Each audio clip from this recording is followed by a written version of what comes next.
नमस्कार दोस्तों, आप लोग देख रहे हैं भोजपुरी हिट न्यूज चैनल। तो बहुत बहुत स्वागत बा। तो आप लोग को बता दें कि खेसारी लाल यादव की फिल्म रहे बाप जी। तो बाप जी के ऑफिशियल ट्रेलर आप लोग के बीच में कल सुबह के 6:30 में देखे के मिली वर्ल्ड वाइड रिकॉर्ड यूट्यूब पर। जो कि आप लोग पोस्टर स्क्रीन पर देख सकते बानी। बाप जी फिल्म के एगो नया लुक आयल बा, जो कि आप लोग स्क्रीन पर देख ही सकते बानी।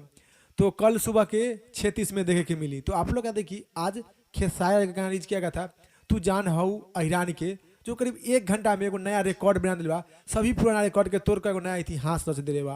करीब 1 घंटा में 4,57,000 दर्शक लोग देखले बानी और प्यार द्वार दिले बानी वीडियो के।